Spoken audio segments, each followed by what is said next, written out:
اب میں آپ کو ایک حدیث سنانے چلا ہوں جس میں ایک عجیب نقشہ سامنے آتا ہے کہ یہ مہدی جب ظاہر ہوں گے تو کس طور سے ظاہر ہوں گے، ان کے ظہور کی کیفیت کیا ہوگی، کیف یظہر۔ یہ روایت ہے حضرت ام سلمہ سے رضی اللہ تعالی عنہا، حضور کی زوجہ محترمہ ہیں، فرماتی ہیں ام سلمہ عن النبی صلی اللہ علیہ وسلم قال یکون اختلاف عند موت خلیفۃ، موت خلیفۃ، حضور نے فرمایا ایک خلیفہ کی موت پر اختلاف واقع ہو جائے گا، خانہ جنگی ہو جائے گی، فیخرج رجل من اہل المدینہ حاربا الی مکہ، پھر مدینے کے لوگوں میں سے ایک شخص نکلے گا، بھاگے گا اور جا کر پناہ لے گا اور چھپ جائے گا مکے میں، فیاتیہ ناس من اہل مکہ، پھر اس کے پاس آئیں گے اہل مکہ، مکہ کے لوگ، فیخرجونہ، اور اسے نکالیں گے، جہاں وہ چھپے ہوئے ہوں گے وہاں سے نکالیں گے، وہو کارہ، اور وہ بالکل اس کو پسند نہیں کر رہے ہوں گے، نہ وہ خواہش مند ہوں گے کہ ان کے ہاتھ پر بیعت کی جائے، نہ وہ یہ چاہیں گے کہ وہ میدان میں آئیں اور ان کو جو ہے اپنا لیڈر مانا جائے، وہو کارہ فیبایعونہ بین الرکن والمقام، لیکن لوگ جو ہے پھر اصرار کے ساتھ ان کے ہاتھ پر بیعت کریں گے رکن اور مقام کے درمیان۔ رکن وہ کونا ہے خانہ کعبہ کا جس میں حجر اسود لگا ہوا ہے،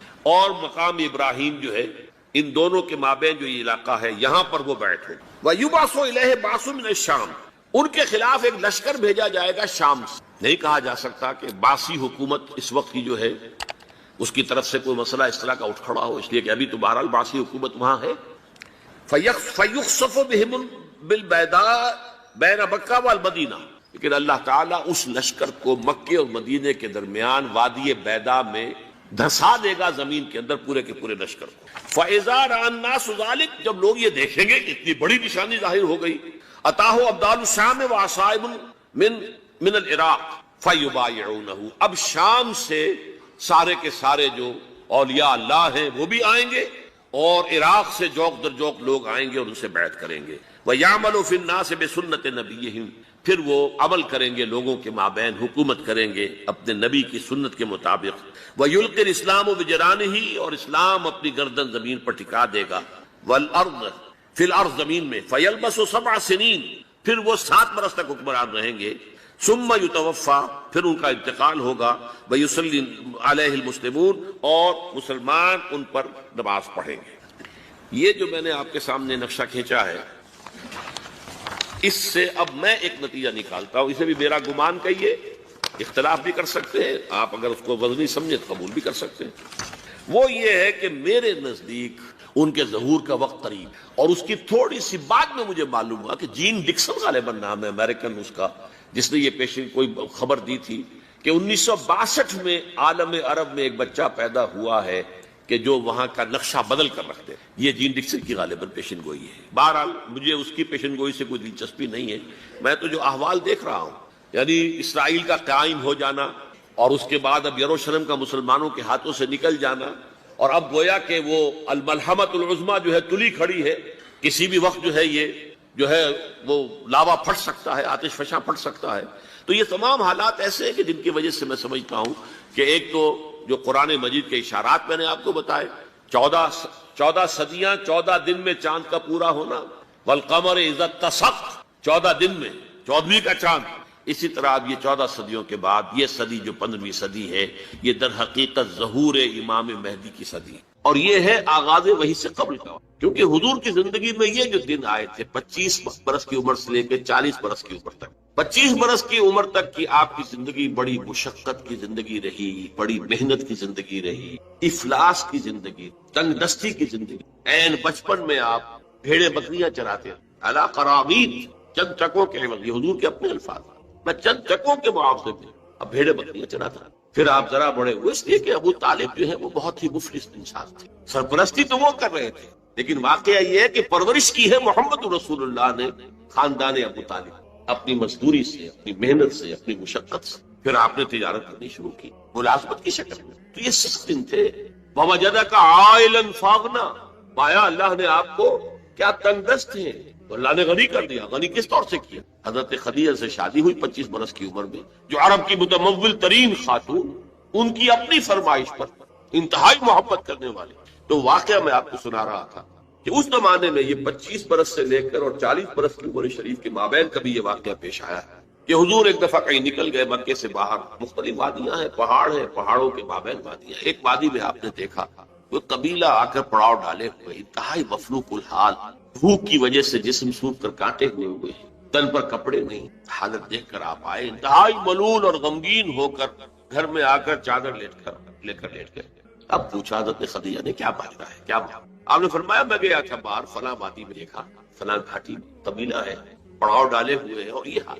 حضرت خدیجہ اور فرمانے لگے کہ میرے پاس دولت نہیں ہے کہ میں ان کے لیے مدد کر سکوں، سرمایہ تو حضرت خدیجہ کا تھا، آپ کی اپنی ذاتی دولت نہیں۔ اس پر حضرت خدیجہ نے فرمایا اچھا آپ جائیے اور بڑے بڑے قریش کے چند سرداروں کے نام دیے کہ ان کو بلانا ہے۔ حضور گئے، وہ سب آ گئے، اتنی دیر میں اتنا بڑا ڈھیر اشرفیوں کا حضرت خدیجہ نے لگا دیا کہ جب حضور آ کر بیٹھے تو اس کے پیچھے چھپ گئے، اور پھر کہا ان سرداران قریش سے مخاطب ہو کر آپ سب لوگ گواہ رہے، میں نے یہ ساری دولت محمد کے حوالے کی، وہ جیسے چاہیں اسے خرچ۔ تو ایسی بیوی جس نے ساتھ دیا، میں اگر اس موضوع پر چونکہ میرے کچھ خاص احساسات ہیں اس میں وہ بیان کروں گا تو پھر بہت وقت نکل جائے گا کہ حضرت خدیجہ رضی اللہ تعالیٰ عنہ کا کیا مقام تھا جسے ہم میں سے اکثر نہیں جانتے۔ ہمارے ہاں تو جیسے ہے گرفتار ابو بکر و علی ہوشیار باش، یا ابو بکر کی فضیلت رضی اللہ تعالیٰ عنہ اہل سنت کے نزدیک، یا اہل تشیع کے حضرت علی کی فضیلت اسی میں ہے، گرفتار ہے، اسی میں جھگڑا ہے۔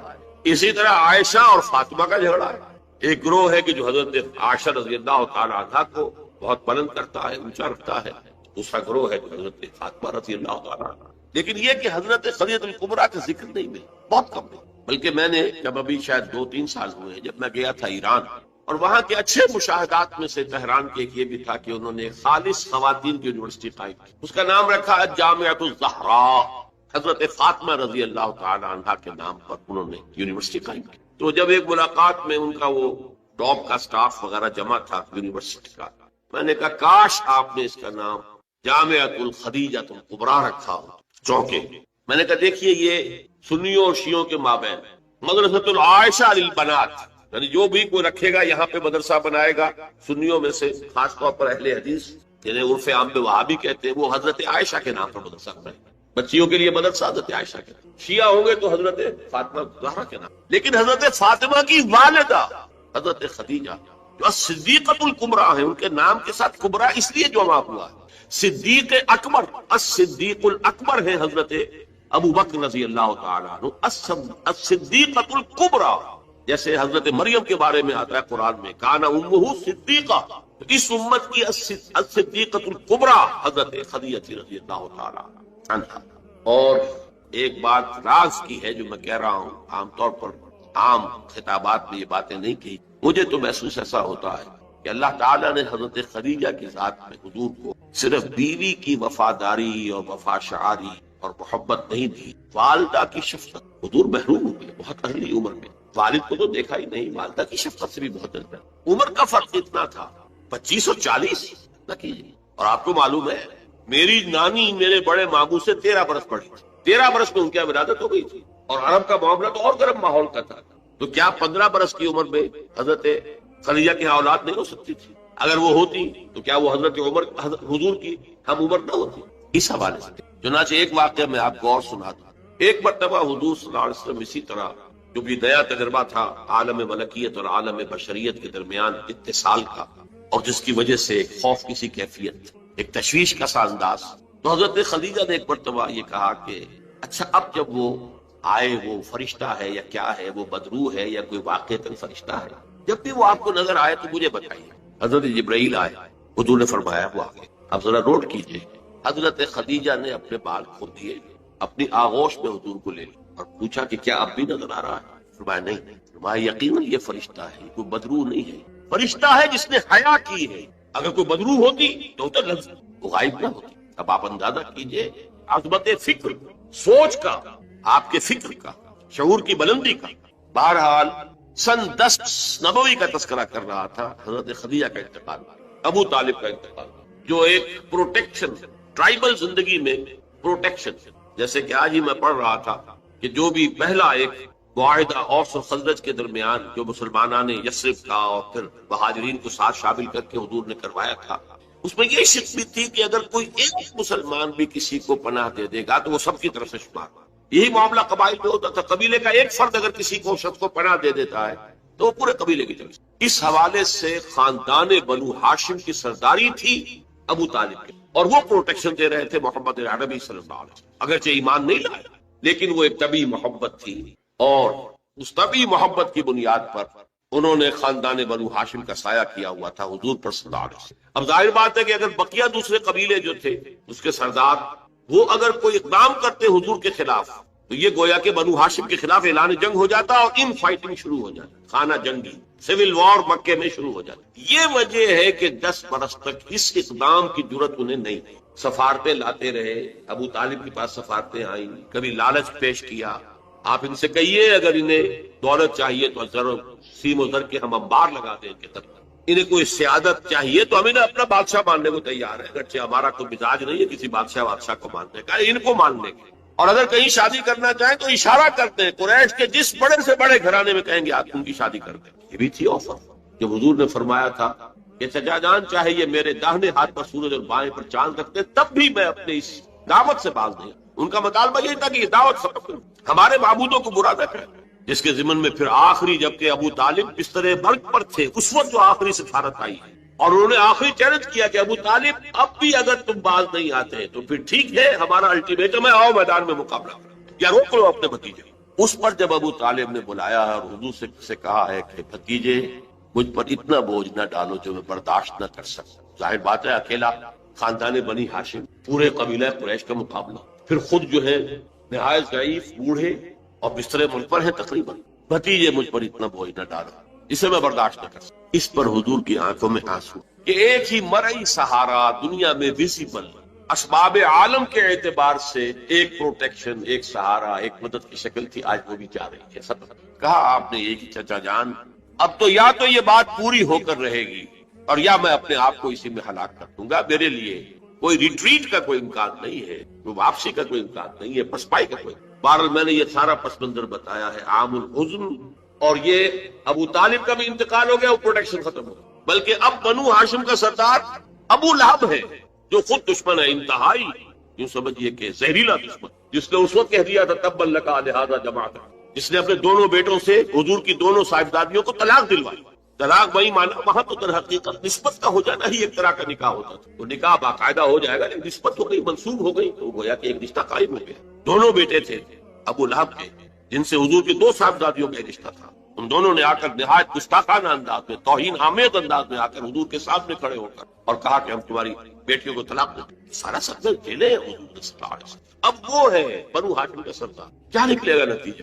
پروٹیکشن ختم، اب تو جو بھی چاہیں گے وہ دارالندوا میں فیصلہ کریں گے۔ لہذا آپ گئے طائف کی طرف، یہ حضور کی مکی زندگی کا اہم ترین واقعہ ہے۔ حالانکہ اس سے پہلے 3 برس کا آپ کا شیب بنی ہاشم کے اندر جو گھیراؤ رہا اور مقاطعہ رہا اور بائیکاٹ رہا، کھانے پینے کی چیزیں جو ہے روکی گئیں، بدترین قسم کی فاقہ جو ہے کشی کرنی پڑی پورے خاندان بنی ہاشم کو، حالانکہ وہ سب کے سب ایمان تو نہیں لائے تھے، لیکن اس جرم کی پاداش میں کہ بنو ہاشم محمد کا ساتھ نہیں چھوڑ رہے، لہذا پورے خاندان کو جو ہے اس کے ساتھ بائیکاٹ ہوگا، اور بائیکاٹ کے نتیجے میں بنو ہاشم کا پورا خاندان شیب بنی ہاشم میں، اور جس کو شیب ابی طالب بھی کہتے، 3 برس تک محسوس رہا، کوئی چیز کھانے کے لیے نہیں، کوئی اللہ کا بندہ حکیم ابن حزام جیسی شخصیت نے، بنیادی طور پر نیک شخصیت، وہ کہیں پہاڑ کی چوٹی پر چڑھ کر نیچے اتر کر، ورنہ پہاڑ جو وادی ہے ان کے دونوں سروں کے اوپر پہرے ہیں، کوئی جا ہی نہیں سکتا، اب پہاڑ کراس کرے اتر کے کوئی شہد دے آئے، اس لیے کہ وہ بہت قریبی عزیز سے حضرت خدیجہ کے رضی اللہ تعالیٰ عنہ،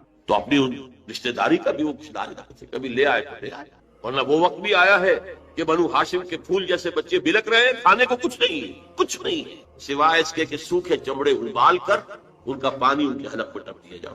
لیکن اس کو بھی میں سخت ترین نہیں کہتا، حضور صلی اللہ علیہ وسلم کے لیے ذاتی طور پر جو سخت ترین مرحلہ آیا ہے وہ یوم طائف ہے، جس کی ایک گواہی حضور کے اپنے قول میں کہ حضرت عائشہ نے ایک مرتبہ پوچھا رضی اللہ تعالیٰ عنہ کہ کیا آپ پر یوم احد سے بھی زیادہ کوئی سخت دن گزرا ہے؟ ان کے ہوش میں، ظاہر بات ہے یوم احد حضور مجروح ہوئے، زخمی ہوئے، دندان مبارک شہید ہوئے، خون کا فوارہ چھوٹا، آپ پر بے ہوشی طاری ہوئی، آپ کی زبان مبارک سے ایک بددعا بھی نکل گئی، کیف یہدی اللہ قوما خضبوا وجہ نبیہم بالدم، اللہ اس قوم کو کیسے ہدایت دے گا جس نے اپنے نبی کے چہرے کو خون سے رنگیت بنا دیا، خون سے رنگ دیا۔ پھر یہ کہ 70 صحابہ جو ہے شہید ہوئے، جن میں حضرت حمزہ جیسے بھی، آپ کے چچا بھی ہیں، آپ کے خالہ داد بھائی بھی ہیں، آپ کے دور شریک بھائی بھی ہیں، ساتھ کے کھیلے ہوئے ہمجولی بھی، اسد اللہ ہے، اسد الرسول ہی، اور ان کی لاش آئی ہے کہ ناک کٹی ہوئی، کان کٹے ہوئے اور پیٹ چاک کر کے کلیجہ چبایا ہوا۔ تو سخت ترین دن حضرت عائشہ کے نزدیک یوم احد تھا۔ حضور نے فرمایا نہیں، مجھ پر سخت ترین دن یوم طائف۔ آپ مکے سے مایوس ہو کر طائف گئے، اور نوٹ کیجئے یہ واحد موقع ہے جہاں نظر آتا ہے کہ حضرت ابو بکر بھی حضور کے ساتھ ہیں، ورنہ سائے کی طرح ساتھ رہنے والی شخص صرف ایک ہے ساتھ، زید ابن حارثہ رضی اللہ تعالی عنہ، جو منہ بولے بیٹے بھی قرار دے دیے گئے تھے، لیکن یہ کہ تھے تو غلام، آزاد کردہ غلام، مولا تھے حضور کے، وہ ساتھ ہے صرف۔ آپ نے عام راستہ اختیار نہیں کیا جو کہ آسان راستہ ہے، سیل کا راستہ اپنی ہے۔ طائف کے دو راستے ہیں، مکے سے طائف جائے دو راستے، ایک طریق السیل کہلاتا ہے، ایک طریق الجبل کہلاتا ہے۔ پہاڑی راستہ جو ہے انتہائی دشوار گزار، انتہائی، آج بھی آپ جب جائیں وہاں پر تو معلوم ہوتا ہے کیسے لوگوں نے سڑک بنائی ہے، نہایت دشوار گزار، لیکن اب تو بہرحال وہ بہت عمدہ سڑک بنی ہوئی ہے۔ حضور کے زمانے میں سڑک کہاں تھی؟ کس سختی کو جھیل کر اس طریق الجبل کو آپ نے اختیار کیا، اس لیے کہ عام آمد و رفت کا راستہ جہاں تھا وہاں تو خطرہ تھا کہ فوراً حملہ ہو جائے، کیونکہ غالباً دارالندوا میں یہ فیصلہ ہو چکا کہ اب قتل کر دو محمد کو، ختم ہوا، ابو طالب گیا۔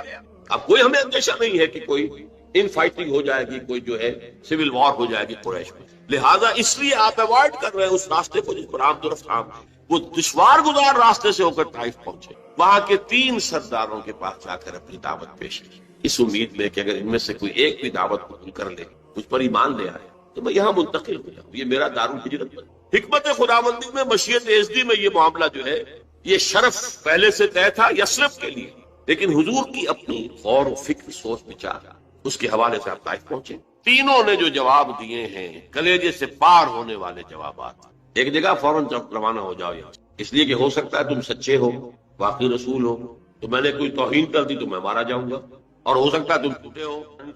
ایک جگہ تمہارے سوا کوئی ملا تھا اللہ کو رسول بنانے کے لیے، یہ جو قرآن مجید میں بھی آیت کوٹ ہوئی ہے، من قریتین عظیم، یہ جو کوئی رجل ہوتا، کوئی شخص جو ان 2 بستیوں میں بڑی عظمت والا ہوتا، دولت والا ہوتا، ولید ابن مغیرہ کی طرح اس کی جائیداد مکے میں بھی ہوتی، مدینے اور طائف میں بھی ہوتی، تو ایسا شخص نہیں ملا تھا اللہ کو کوئی نبی بنانے کے لیے۔ تم جیسا یتیم مفلوق الحال، جس کا اپنا کوئی سرمایہ تھا ہی نہیں، جس کے لیے سرمایہ بھی اگر کوئی تھا تو بیوی کا تھا، وہ اللہ نے چنا۔ بہرحال آپ ان سے مایوس ہو کر روانہ ہونے لگے تو اشارہ کر دیا، جنہیں اسٹریٹ ارچنز آپ کہتے ہیں، یہ چھوکرے گلیوں کے آوارہ، یہ ذرا ان کی خبر لو۔ انہوں نے پتھراؤ شروع۔ اب ظاہر بات ہے کہ حضرت زید ابن حارثہ اگر وہ سامنے سے آ کر حضور کو شیلڈ کرتے ہیں، وہ پیچھے سے پتھراؤ کرتے ہیں، سائڈ سے کرتے ہیں، وہ پیچھے جاتے ہیں تو سامنے سے پتھر آ رہا ہے، تاک تاک کر ٹخنے کی ہڈی نشانہ بناتا ہے، اور یہ کہ اس سے جو خون بہ رہا ہے وہ جا کر نالین کے اندر جم گیا ہے۔ وہاں سے پھر ذرا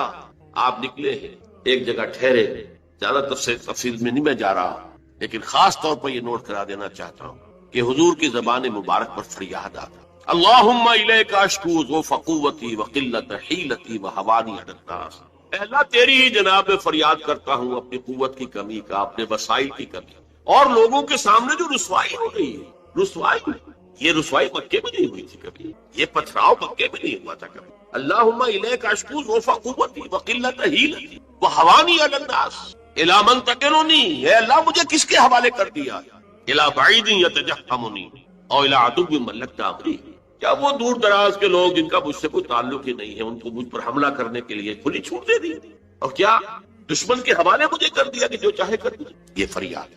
لیکن اس کے بعد وہ مقام عبدیت غالب ہے، یہ جو 2 نسبتیں ہیں محمد رسول اللہ کی، عبدہ و رسول، مقام عبدیت کا تقاضا، سر تسلیم خم، کوئی شکوہ شکایت زبان پر نہ آئے۔ فرماتے ہیں ان لم یکن علی غضبک فلا، اگر تو ناراض نہیں ہے تو پھر مجھے کوئی سر تسلیم خم ہے جو ملا جائے۔ اندیشہ تو یہ ہوا ہے کہ کہیں تو ناراض نہ ہو گیا، جیسے ابتدا میں چند دن کے لیے وحی کی آمد کا سلسلہ رکا تھا تو اندیشہ ہو گیا تھا کہ کہیں اللہ ناراض تو نہیں ہو گیا کہ وحی کا سلسلہ بند، جس پر وہ آیات نازل ہوئی، والضحیٰ واللیل اذا سجا ما ودعک ربک وما قلی وللآخرۃ خیر لک من الاولی۔ اسی کو کہتے ہیں فارسی میں کہ عشق است تو 1000 بدگمانی، جہاں عشق کا اور محبت کا معاملہ ہوتا ہے تو بڑی جلدی بدگمانی پیدا ہو جاتی ہے، کہیں کوئی ناراض تو نہیں ہو گیا کسی وجہ سے، میری کوئی بات جو ہے کھل تو نہیں گئی کسی چیز سے، کوئی ایسی تو نہیں کہ ناگواری محسوس ہوئی۔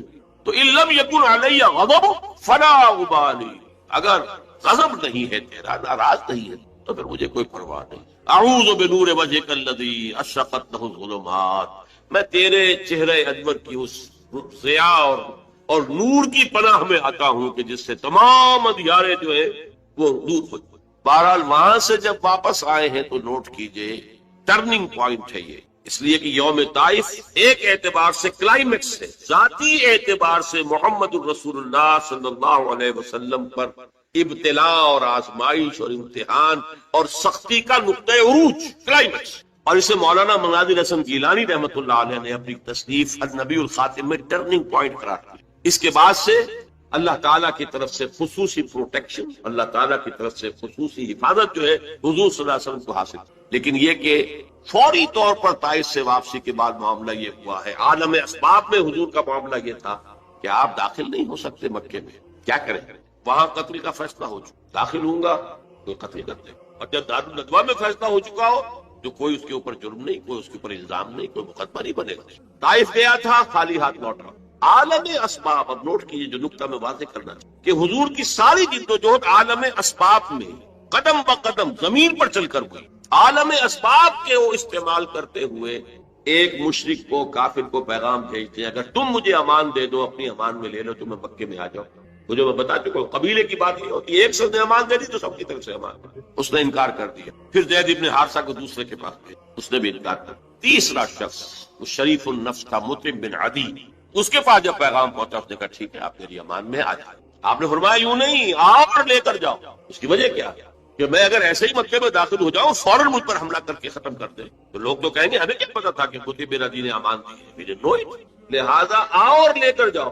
اس درجے اسباب جو ہے دنیاوی، یہ عالم اسباب ہے، اور یہاں جو جد و جہد کرنی ہے اس عالم اسباب کے اندر رہتے ہوئے کرنی ہے، ان اسباب کو بروئے کار لا کر کرنی ہے، انہیں استعمال کر کے کرنی ہے. لہذا آپ نے ایک مشرک کافر کی امان لینی قبول، اور پھر وہ مطعم بن عدی آیا ہے ہتھیار سجا کر، 6 بیٹے ساتھ لے کر، 6 بیٹے ہتھیاروں سمیت، اور کہتا ہوا میں نے محمد کو امان دی ہے، آج سے محمد میری امان میں. تب مکے میں داخل. یہی وجہ ہے کہ حضور کو اتنا پاس تھا اس کے اس احسان کا. غزوہ بدر میں جب 70 قیدی قریش کے حضور کے ہاتھ میں، اسیران بدر، حضور نے فرمایا تھا کہ اگر آج مطعم بن عدی زندہ ہوتا اور وہ سفارش کرتا تو میں ان 70 کے 70 کو چھوڑ دیتا بغیر کسی فکر. لیکن یہ کہ مطعم بن عدی کا اس دوران انتقال ہو چکا تھا، وہ اسی حالت کفر و شرک کے پر. میں نے کچھ جھلکیاں آپ کو دکھائی. یہ 10 برس ہیں. حضور کا جو انقلابی جد و جہد کا عرصہ ہے وہ 20 برس کا ہے. عرب میں انقلاب کی تکمیل جو ہے سن 8 ہجری میں ہو گئی. مکہ فتح ہو گیا، طائف فتح، حنین میں فتح حاصل ہو چکی، عرب میں انقلاب ہو گیا. لہذا 12 برس مکے کے اور 8 برس مدینے کے شامل کر لیجئے، 20 برس. ان 20 کو 2 حصوں میں تقسیم کیجئے، 10 سال ادھر 10 سال ادھر. پہلے 10 سال کا حاصل یہ ہے جو میں نے آپ کے سامنے رکھ دیا کہ کل 125 یا 150 افراد ایمان لائے. آپ کی یہ حیثیت نہیں تھی کہ آپ مکے میں اپنے بل پر ان his own right آپ قیام کر سکتے، لہذا آپ نے ایک کافر اور مشرک کی امان لی. یہ ہے 10 برس کی محنت شاقہ کا. اگلے 10 برس میں وہ انقلاب جس تیزی کے ساتھ مکمل. اسی سال جبکہ طائف سے واپس آئے، حج کے ایام میں آپ پھر رہے ہیں مختلف وادیوں میں جہاں حاجی ٹھہرے ہوئے ہیں. یثرب کے 6 حاجی آپ کو ملے، ان کے سامنے آپ نے اپنی دعوت رکھی. وہ خزرج کے قبیلے سے تھے. مدینے میں یہودی چونکہ یہ کہا کرتے تھے کہ نبی آخری زمان کا ظہور ہونے والا ہے، ان قریب جو ہے آخری نبی کا ظہور ہو. اور جب ان کے جھگڑے ہوتے تھے اوس و خزرج سے یہودیوں کے، اور مار کھاتے تھے ان سے، جیسے بنیے اگر ان کا کوئی جھگڑا ہو جاتا تھا گاؤں میں تو ظاہر بات ہے مار تو ان کا مقدر تھی، ایسے ہی وہ مار کھاتے تھے. لیکن کہتے تھے کہ ابھی تو تم ہمیں دبا لیتے ہو، لیکن دیکھو نبی آخر الزمان کے ظہور کا وقت قریب ہے، جب ہم ان کے ساتھ ہو کر تم سے لڑیں گے تو تم ہمیں شکست دے دے. یہ کانوں میں ان کے باتیں پڑی ہوئی. لہذا جب حضور نے اپنی دعوت پیش کی، انہوں نے کدنکھیوں سے ایک دوسرے کو دیکھا. معلوم ہوتا ہے یہ وہی نبی ہیں جن کا ذکر یہود کا. تو اس سے پہلے کہ یہودی ان پر ایمان لے آئے، کوئی ایمان لے آئے، وہ 6 آدمی ایمان لے. اگلے سال انہوں نے چھوٹی بہت جو بھی دعوت دی ہوگی اس کے نتیجے میں 12 آ گئے. اب انہوں نے کہا کہ ہمیں کوئی مبلغ دیجئے، کوئی معلم دیجئے، مقری دیجئے جو قرآن ہمیں پڑھائے. آپ سے تو ہماری ملاقات اب 1 سال بعد ہوگی. یہ کہ عرب میں سفر کرنا کوئی آسان کام تھا، ہر وقت خطرہ قتل و غارت کا، قافلے لٹ رہے پٹ رہے. تو وہ تو جو اشہر حرم ہوتے تھے، حج کے مہینے، ان میں امن و امان ہوتا تھا، کوئی کسی کو تنگ نہیں کرتا تھا، کوئی قتل اور غارت کری نہیں. تو اگلے سال ملاقات ہوگی. تو آپ ہمیں دیجئے کوئی مقری پڑھانے والا. قرآن نام قرآن فال بنا میں من دیوانہ زدن حضرت مصعب بن عمیر نے معین کیا، وہ سب جاؤ. وہ چلے گئے. کچھ عرصے کے بعد ایک اور کو گئی تھی، حضرت عبداللہ ابن ام مکتوم نابینا صاحب. ان دو نے وہاں جا کر ایک سال میں جو دعوت اور تبلیغ کا کام کیا، قرآن پڑھایا لوگوں. حضرت مصعب کا نام ہی پڑ گیا المقری، جال مقری، وہ آیا استاذ پڑھانے والا. اس کے نتیجے میں اگلے سال 75 افراد آ گئے اور بیعت عقبہ ثانیہ ہو گئی، جس کے نتیجے میں ہجرت کا راستہ کھل گیا یثرب کی طرف. اوس اور خزرج کے بڑے بڑے لوگ موجود تھے ان دونوں اس 75 افراد کے. تو معلوم ہوا کہ دونوں قبائل نے گویا کہ بحثیت مجموعی اسلام کی طرف پیش قدمی کر لی. لہذا اللہ تعالیٰ کی وہ مشیت اس طور سے پوری ہوئی کہ پھر ہجرت ہوئی مدینے کی. اور یہ کہ پہلے حضور نے بقیہ صحابہ کو اجازت دے دی، خود منتظر رہے جب تک کہ ایکسپریس پرمیشن نہ آ جائے اللہ کی طرف سے. اس کے ضمن میں بھی ایک واقعہ ضرور سنا دینا چاہتا ہوں. حضرت ابوبکر حضور کے ساتھ سفر کے لیے بالکل تیار، پوچھ رہے ہیں حضور اجازت آ گئی؟ نہیں، ابھی نہیں آئی. اگلے روز پھر آئی اجازت؟ نہیں. حضرت عائشہ فرماتی ہے ایک دن عجیب ہم نے دیکھا، دوپہر کے وقت اپنے چہرے اور سر کے اوپر کپڑا آپ نے اوڑھا ہوا ہے پوری طریقے سے. بہت غیر معمولی بات. دوپہر میں عرب میں کسی کے ہاں جانا اور وزٹ کرنا جو ہے یہ نہ آج جو ہے کوئی پسندیدہ بات ہے نہ پہلے کبھی. یہ قیلولے کا وقت ہے. حضرت عائشہ کہتی ہے ہم حیران ہوئے کہ حضور چلے آ رہے ہیں. اب آ کر آپ نے پہلی بات یہ فرمائی کہ ابوبکر اجازت آ گئی. حضرت ابوبکر بہت خوش. انہوں نے اپنے طور پر 2 اونٹنیاں تیار کی ہوئی تھی، کھلا پلا کے خوب فربا بوٹا کیا ہوا تھا تاکہ تیز دوڑے اور سفر ہجرت میں وہ اونٹنیاں کام آئے، ایک اپنے لیے ایک حضور کے لیے صلی اللہ علیہ وسلم. تو انہوں نے خوشی کے انداز میں کہ اب شاباش ملے گی کہ تم نے واقعتاً تیاری کی، اہتمام کیا. تو عرض کیا کہ حضور میں نے یہ 2 اونٹنیاں تیار کر رکھی، ذرا سا توقف فرمایا. ٹھیک ہے، ایک میں استعمال کروں گا لیکن میں اس کی قیمت ادا کروں. رو پڑے حضرت ابوبکر کہ حضور مجھ سے بھی یہ مغالطہ. لیکن یہ تھی غیرت محمد رسول اللہ صلی اللہ علیہ وسلم. بہرحال وہ سفر ہوا اور اس کے بعد پھر آپ کی جد و جہد. میرے لیے یہ ممکن نہیں ہے کہ اس پورے انقلابی عمل کو یہاں بیان کروں. اس مکی دور میں دعوت، تربیت اور تزکیہ، تنظیم اور صبر محض 4 چیزیں بیک وقت چلی.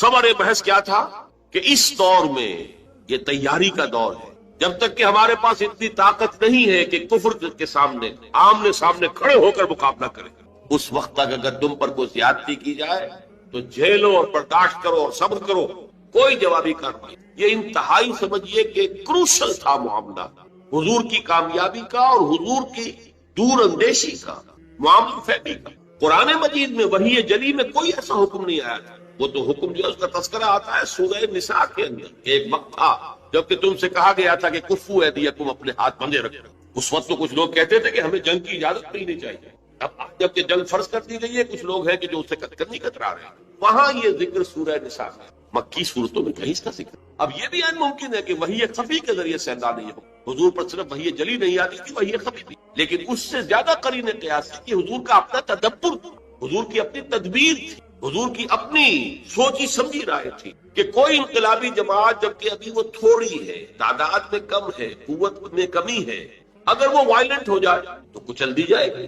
وہ وائلنٹ نہیں ہے تب بھی ستائے جا رہے ہیں، مارے جا رہے ہیں، انہیں گھروں میں بند کیا جا رہا ہے، ان کو بھوکا رکھا جا رہا ہے، غلاموں کے اوپر تشدد کیا جا رہا ہے. 2 حضرات کو تو شہید بھی کر دیا گیا، حضرت سمیہ اور حضرت یاسر رضی اللہ تعالی عنہما، میاں بیوی. لیکن یہ کہ جب اس حالت میں یہ کر رہے ہیں جبکہ ہماری طرف سے کوئی جوابی کارروائی نہیں، کوئی ریٹیلیشن نہیں، اگر کہیں کوئی جوابی کارروائی ہو جائے تو پورا جواز مل جائے گا انہیں کہ وہ ہمیں کلش کر کے رکھیں. یہ انتہائی حکیمانہ ہے، انتہائی مدبرانہ انداز. We have to buy time. اپنی دعوت و تربیت کے ذریعے سے اپنے بیس کو، اپنی طاقت کو وسیع کریں، مضبوط کریں، مستحکم کریں. جس کو علامہ اقبال نے کہا ہے با نشہ درویشی در ساز و دمادم زن. درویشی کا انداز اختیار کرو، اس سے موافقت اختیار کر دو اور پھر اس پر لگے رہو، کوشش کرتے رہو. آخر دعوت و تبلیغ بھی تو درویشی ہوتی ہے. پھر یہ کہ درویش کو اگر آپ نے تھپڑ مار دیا تو وہ جواب میں آپ کو تھپڑ نہیں مارے گا، یہی درویشی ہے. بدھ مت کے بھکشو ہیں، ظاہر بات ہے کہ ان کے آپ کو خلاف اقدام بھی کریں گے، وہ جوابی کارروائی نہیں کریں گے. تو دعوت و تبلیغ، تربیت و تزکیہ، تنظیم اور صبر محض، no retaliation, no raising of hands even in self defense. چاہے تمہارے ٹکڑے اڑا دے. حضرت خباب بن الارض سے کہا گیا اتارو کرتا، اتار دیا. دیکھتے ہوئے انگارے زمین میں بچھا رکھے پہلے ان کی نگاہوں کے سامنے، لیٹ جاؤ، لیٹ گئے. حکم ہے محمد عربی کا سردار. ورنہ ایک آدمی ڈیسپریٹ ہو جائے کہ یہ تو مجھے زندہ کے کباب بنانے چلے اور وہ کوئی کام کرے تو دو چار کو مار کر تو مرے گا نا.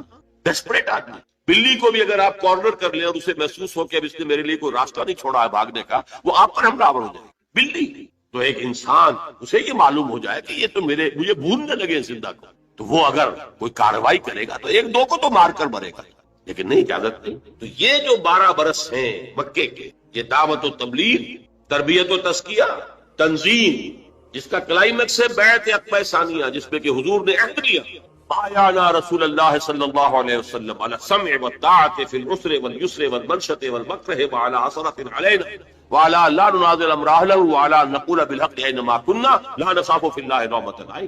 ہم نے بیعت کی تھی اللہ کے رسول سے کہ آپ کا ہر حکم سنیں گے اور مانیں گے، اطاعت کریں گے، خواہ مشکل ہو خواہ آسان ہو، خواہ طبیعتیں آمادہ ہو خواہ ہمیں اپنی طبیعتوں پر جبر کرنا پڑے، خواہ آپ دوسروں کو ہم پر ترجیح دے دیں، اور جنہیں بھی آپ امیر بنائیں گے، ذمہ دار بنائیں گے، ان سے بھی جھگڑیں گے نہیں، ان سے تعاون کریں گے، اور جہاں بھی کہیں ہوں گے حق بات اور صحیح مشورہ ضرور پیش کریں گے. یہ بیعت تھی، اس کی بنیاد پر ایک عظیم تنظیم وجود میں. اور یہ صبر محض، یہ 4 مراحل تھے اس عمر کے، اس انقلابی جد و جہد کے جو مکے میں پورے ہوئے. مدینے میں آ کر 6 مہینے آپ نے لیے 3 کاموں کے لیے، جس کو کہیں گے ہم انٹرنل کنسولیڈیشن.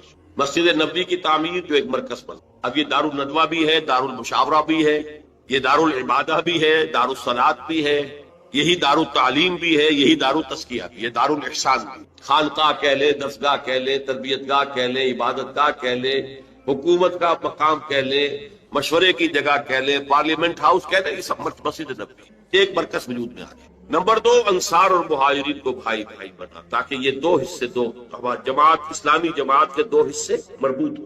نمبر 3، یہودیوں کے ساتھ بھی ایک معاہدہ کر کے انہیں جکڑ لینا، جوائنٹ ڈیفنس آف مدینہ، کہ اگر مدینے پر باہر سے حملہ ہوا تو سب مل کر دفاع کریں. یہ تھی آپ کی. اور یہاں میں آپ کو بتا دوں، ٹوائنبی نے ایک بڑا زہر بھرا جملہ کہا تھا حضور کے بارے میں: Muhammad failed as a prophet but succeeded as a status مین.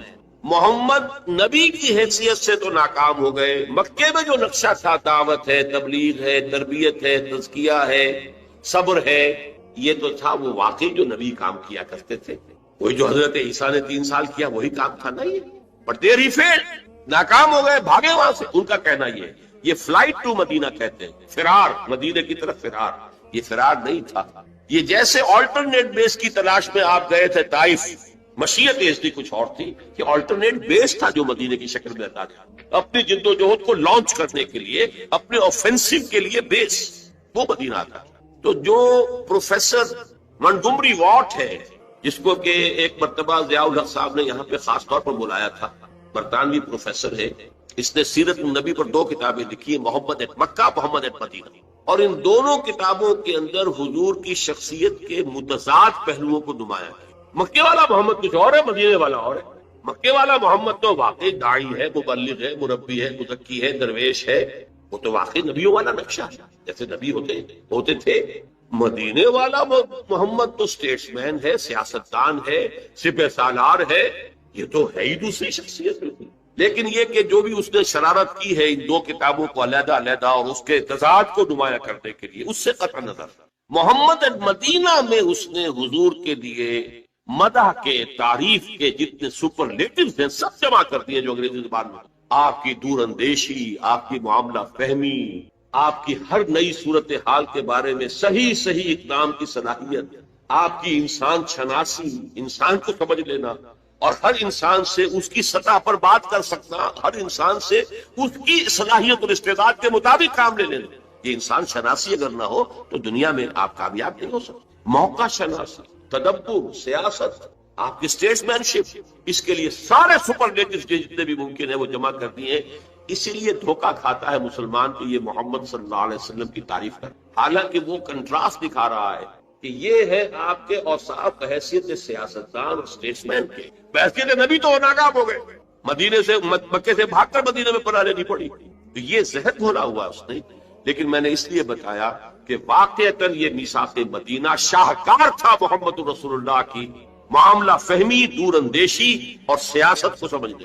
ان تینوں قبیلوں کو جکڑ لیا ہے میثاق مدینہ میں، جوائنٹ ڈیفنس آف مدینہ۔ یہ دوسری بات ہے، بعد میں وہ ایک ایک کر کے اس سے غداری کے مرتکب ہوتے رہے، لیکن ظاہر بات ہے جب غداری بھی کرتے تھے تو رک رک کر چھپ چھپ کھلے عام ان کو یہ ہے، ظاہر بات ہے معاہدہ کیا ہوا ہے، جکڑے ہوئے اس میں کھلے عام جو ہے اپنی ان سرگرمیوں کی انہیں ضرورت نہیں، در پردہ سازشیں کرتے رہے، مکے والوں کو ابھارا، کسی اور کے لیے کیا، اپنی امداد کا وعدہ کیا، پھر جو بھی خلاف ورزیاں ہوئی تو ایک ایک کر کے مدینے سے نکالے بھی گئے، بنو قینقاع، پھر بنو نذیر اور پھر بنو قریظہ، تینوں کے تینوں۔ بہرحال 6 مہینے حضور نے لیے ان 3 کاموں، 7ویں مہینے سے آپ نے چھوٹے چھوٹے دستے اب بھیجنے شروع کر دیے مکے کی طرف، چیلنجنگ، اب یہ انداز ہے چیلنج کا، اب یہ ایکٹیو ریزسٹنس، باطل کو چیلنج دینے کا انداز۔ یہ 8 مہمیں ہیں بدر سے پہلے پہلے۔ بدقسمتی سے سیرت کی کچھ وہ کتابیں جو انگریزی دور میں لکھی گئیں ان میں ان کو پلے ڈاؤن کیا گیا ہے، چھپایا گیا ہے، یہاں تک کہ علامہ شبلی نے بھی ان کو چھپایا ہے۔ اس کی وجہ کیا ہے کہ اس سے ثابت ہوتا ہے کہ ہجرت کے بعد جنگ کا آغاز محمد کی طرف سے ہوا صلی اللہ علیہ وسلم، قریش مکہ کی طرف سے نہیں۔ اور یہ وہ بات تھی کہ جو اس دور میں جبکہ ہمارے اوپر یہ تنقید ہوتی تھی کہ اسلام تو تلوار سے پھیلا ہے اور یہ تو بوئے خون آتی ہے اس قوم کے افسانوں سے، یہ تو خونی لوگ ہیں، جنونی لوگ ہیں، یہ تو آپ دلیل سے بات نہیں کرتے، طاقت سے بات کرتے، یہ چونکہ مسلسل پروپیگنڈا ویسٹ کی طرف سے ہو رہا تھا تو ہمارا انداز ہو گیا تھا اپولوجیٹک، نہیں جناب، حضور نے تو جنگ جو کی دفاعی کی ہے، صرف وہ تو انہوں نے آغاز کر دیا تھا تو آپ نے دفاع کیا، یہ حالانکہ 100% غلط۔ اس کی وجہ کیا ہے؟ حضور کو اللہ نے بھیجا تھا دین کو غالب کرنے کے لیے، آپ مکے سے مدینے آ کر وہاں کی جو نخلستانوں کی ٹھنڈی چھاؤں میں آرام کرنے تو نہیں آئے تھے صلی اللہ علیہ وسلم، وہ تو تھا اپنی جد و جہد کے اگلے مرحلے کو، اس کے آفینسو کو لانچ کرنے کے لیے ایک بیس ہے جو اللہ نے عطا کیا۔ آپ تو زیادہ سے زیادہ وہ 6 مہینے ویٹ کر سکتے تھے تاکہ وہاں اپنی پوزیشن کو مستحکم کریں، اس سے زیادہ جو ہے آپ کے لیے ممکن نہیں تھا، لہذا آپ نے آغاز کیا، سلسلہ آپ کی جانب سے شروع۔ 8 مہمیں بدر سے پہلے ہیں جن میں 4 میں حضور خود بھی شریک ہوئے، لہذا وہ غزوات کہلائیں گے، اور 4 وہ تھے جن میں حضور نہیں گئے تو وہ سرایا کہلائے۔ اب اس کی تفصیل میں نہیں جا سکتا اس وقت، لیکن ان مہموں کا مقصد کیا تھا ایک لفظ پہلے استعمال کر چکا ہوں، قریش کو چیلنج کرنا۔ اب 2 لفظ اور سمجھ لیجئے، اکنامک بلاکیڈ آف مکہ، کیونکہ ان کا سارا جو معاملہ تھا معاش کا، وہ تجارتی قافلے جاتے تھے، شمال کی طرف قافلہ جاتا تھا، شام کی طرف وہ بدر سے ہو کر گزرتا تھا۔ بدر ظاہر بات ہے مکے سے 80 میل کے فاصلے پر ہے اور مدینے سے اور مکے سے 200 میل کے فاصلے، لہذا یہ زد میں تھا مسلمانوں کی۔ ادھر جو قافلہ جاتا تھا یمن کی طرف وہ نخلا سے ہو کر گزرتا تھا، حالانکہ وہ تو مدینے سے اور بھی زیادہ دور ہے، مکے سے بھی زیادہ دور، مکے سے جنوب مشرق کی طرف جا رہے ہیں۔ وہاں بھی آپ نے ایک مہم بھیج دی، نخلا کے اندر بھی مہم بھیج دی۔ مقصد کیا تھا کہ قریش کو یہ بتا دینا کہ اب تمہاری لائف لائن ہمارے ہاتھ میں، اس کو کہتے ہیں جدید اصطلاح میں economic blockade of Mecca. Number 2 دوسری اصطلاح پولیٹیکل آئسولیشن آف قریش۔ حضور خود جہاں بھی گئے ان 4 مہموں کے دوران تو وہاں کے جو علاقائی قبائل تھے ان سے آپ نے معاہدے کر لیے، یا تو وہ پہلے الائی تھے قریش کے اب ہو گئے، یا یہ کہ انہوں نے نیوٹرلٹی کا معاملہ کیا کہ ہم نہ آپ کا ساتھ دیں گے قریش کے خلاف نہ قریش کی مدد کریں گے آپ کے خلاف۔ لیکن دونوں کا نتیجہ کیا نکلا؟ zone of political influence of Quraysh was diminishing and zone of political influence of Muhammad صلی اللہ علیہ وسلم۔ قرآن مجید میں مکی صورتیں جو درمیانی دور کی ہیں ان میں یہ آیت آپ کو ملتی ہے، نَأْتِي الْأَرْضَ نَنْقُصُهَا مِنْ أَطْرَافِهَا، ہم زمین کو چاروں طرف سے گھیرتے ہوئے لا رہے ہیں مکے کی طرف۔ مکی دور میں وہ کیا تھا کہ ان قبائل میں بھی اسلام پھیلنا